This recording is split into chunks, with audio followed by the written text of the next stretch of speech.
क्या हुआ है? Endometriosis. I didn't even know what it was.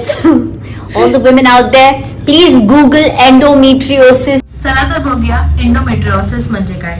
नमस्कार, मी डॉक्टर हर्षदा सुरेश शौरे आपली डॉक्टर हर्षदा या चॅनलवर तुम्हा सर्वांचं मनापासून स्वागत करते. तर आपल्या गर्भाशयाच्या आतमध्ये एक अस्तर असतं ज्याला आपण बोलतो एंडोमेट्रियम. दर महिन्याला हार्मोन्सच्या प्रभावात हे अस्तर जाड होतं आणि गर्भधारणा नाही राहिली की पाळीच्या द्वारे हे अस्तर बाहेर पडतं. पण जेव्हा एंडोमेट्रियम सारखे टिश्यू गर्भाशयाच्या बाहेर वाढू लागतात त्याच कंडिशनला आपण बोलतो एंडोमेट्रियोसिस.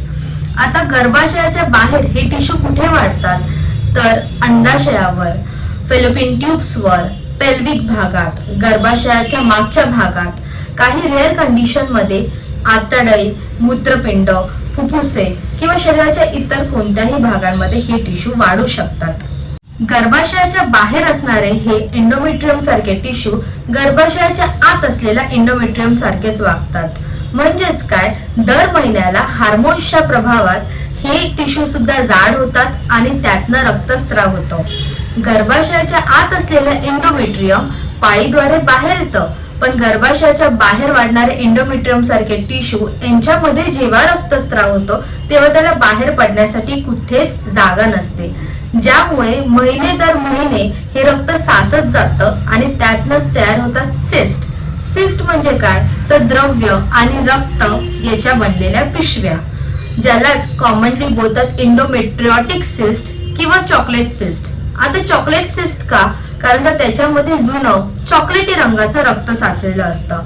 या साचलेल्या रक्तांमुळे सूज येते, वेदना होतात आणि एडिशन म्हणजेच अवयव एक दुसऱ्यांना चिटकतात. काही कंडिशन मध्ये आपल्या दोन्ही अंडाशय गर्भाशयाच्या पाठी जाऊन एक दुसऱ्यांना चिकटतात, ज्यालाच किसिंग ओव्हरीज असेही म्हणतात. एंडोमेट्रियोसिस हा कॅन्सर आहे का? नाही, एंडोमेट्रियोसिस हा कॅन्सर नाही. हा एक क्रॉनिक दीर्घकाळ चालणारा आजार आहे. वेळेवर उपचार घेतल्यास हा नियंत्रणात ठेवता येतो. हा व्हिडिओ आवडला असेल आणि उपयोगी वाटला असेल तर नक्की शेअर करा. लवकरच भेटूया एका नवीन व्हिडिओ मध्ये. तोपर्यंत स्वतःची आणि निसर्गाची काळजी घ्या. धन्यवाद.